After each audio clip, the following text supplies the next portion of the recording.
Assalamualaikum warahmatullahi wabarakatuh. Saya akan mempresentasikan tugas dari materi kuliah Psikologi Komunikasi Dakwah. Nama saya Hanif Royal Ghazali, NIM 2019 0710 128. Pertama, ada 7 materi yang diberikan tugas berupa Psikologi Komunikasi Dakwah. Yang pertama itu sensasi.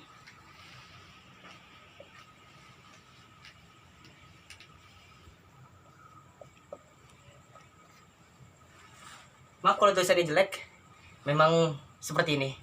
Yang pertama, sensasi. Sensasi adalah tahap pertama stimuli mengenai indera kita. Sensasi berasal dari kata sense, yang artinya alat penginderaan yang menghubungkan organisme dengan lingkungannya.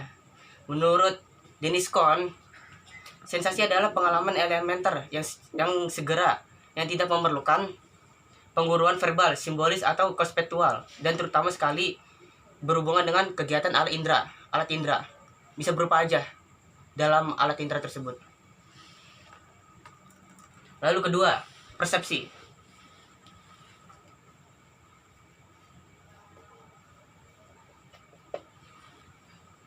Yang kedua ini persepsi. Persepsi adalah pengalaman tentang objek, peristiwa, atau hubungan-hubungan yang diperoleh dengan menyimpulkan informasi atau menafsirkan pesan.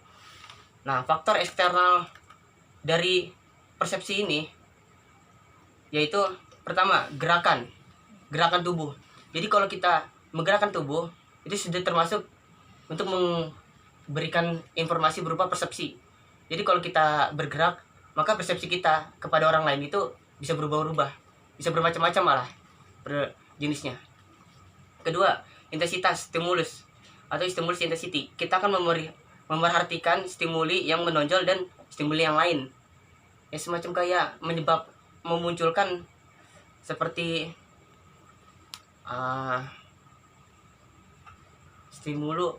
kejadian-kejadian atau seperti itulah. Ya begitulah. Nah, ketiga, kebaruan. Hal-hal yang baru dan luar biasa yang beda akan menarik perhatian. Itu seperti kita tiba-tiba kok berbeda gitu. Yang berbeda akan menarik perhatian, dan kita itu dilihat oleh orang lain itu seperti berbeda, dan terlihat tertarik dan menarik apa yang dilihat oleh orang lain seperti yang lainnya. Jadi kita itu seperti kayak orang berbeda gitu lah, langka. Nah, keempat, perulangan. Hal-hal yang disajikan berkali-kali bila disertai sedikit variasi akan menarik perhatian.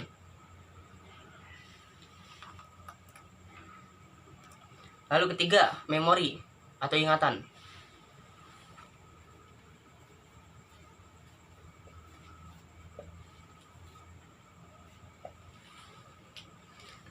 Dalam komunikasi intrapersonal, memori memegang peranan penting dalam mempengaruhi baik persepsi maupun berpikir. Memori adalah sistem yang sangat berstruktur yang menyebabkan organisme sanggup merekam fakta tentang dunia dan menggunakan pengetahuannya untuk membimbing perilakunya.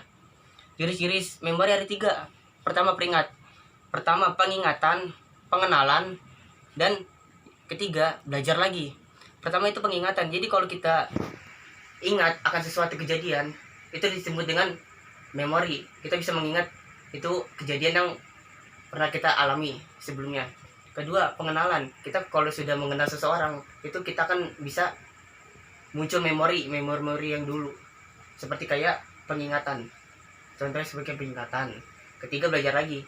Ya, kita kalau belajar lagi itu kayak mengulang, maka kita akan terus memperkuat ingatan kita agar tidak cepat lupa, dan biar nggak lupa aja, biar cepat gampang ingat.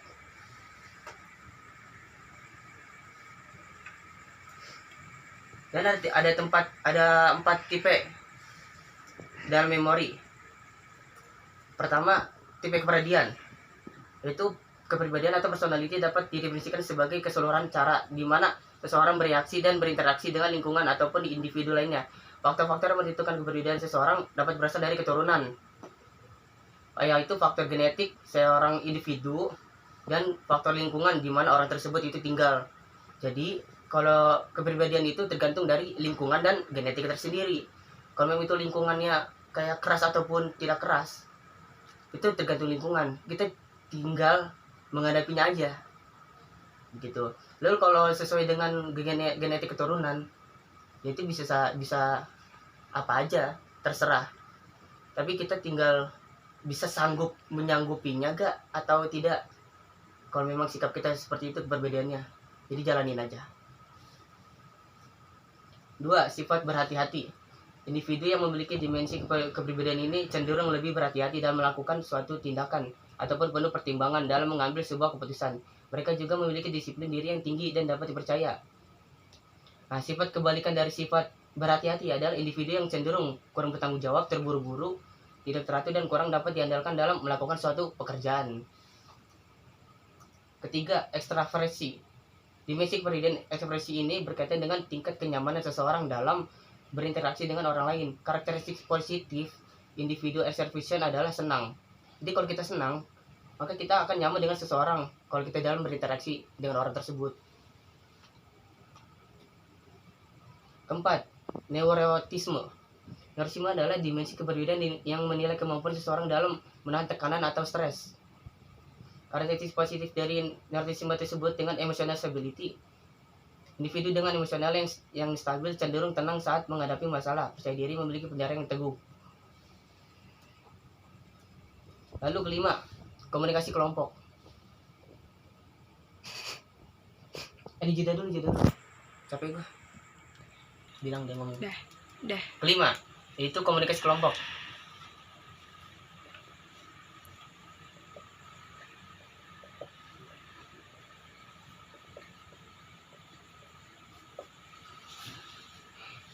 Kelompok adalah sekumpulan orang yang mempunyai tujuan bersama yang berinteraksi satu sama lain untuk mencapai tujuan bersama, mengenal satu sama lainnya, dan memandang mereka sebagai bagian dari kelompok tersebut. Kelompok ini misalnya adalah keluarga, kelompok diskusi, kelompok pemecahan masalah, atau suatu komite yang tengah berapat untuk mengambil suatu keputusan. Dalam komunikasi kelompok juga melibatkan komunikasi antar pribadi, karena itu kebanyakan teori komunikasi antar pribadi berlaku juga sebagai komunikasi berkelompok. 6. Teori komunikator.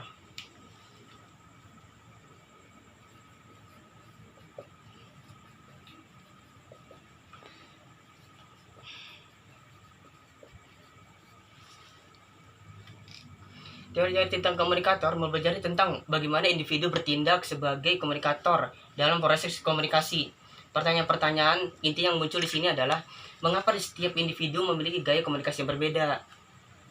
Sumber daya apa saja yang dimiliki individu yang membuat dia mampu berkomunikasi? Bagaimana perilaku seseorang dapat berubah dari satu situasi ke situasi yang lain? Bagaimana karakter turut mempengaruhi perilaku komunikasi seseorang? Itu salah satu contoh-contoh teori komunikator. Ketujuh, monologika atau propaganda komunikasi.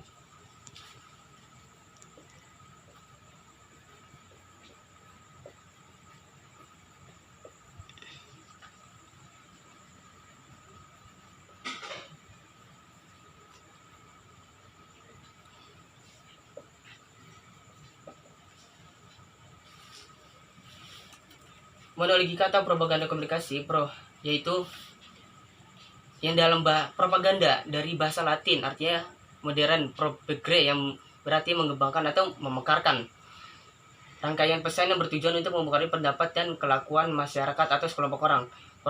Propaganda tidak menyampaikan informasi secara objektif, tetapi memberikan informasi yang dirancang untuk mempengaruhi pihak yang mendengar dan melihatnya. Propaganda adalah sebuah upaya disengaja dan sistematis untuk membentuk persepsi, memanipulasi dalam pikiran atau kondisi, dan mempengaruhi langsung perilaku agar memberikan respon sesuai yang dikehendaki pelaku propaganda.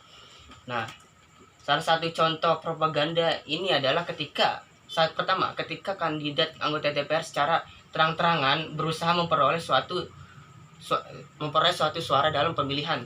Kedua, ketika seseorang presiden menyelenggarakan konferensi pers dengan cara mengembalikan pertanyaan wartawan agar menguntungkan baginya. Ketiga, propaganda di media massa. Tujuan propaganda untuk menang atau mendapat dukungan untuk membentuk atau mengubah cara bersikap dan persepsi. dan persepsi terhadap gagasan dan atau peristiwa.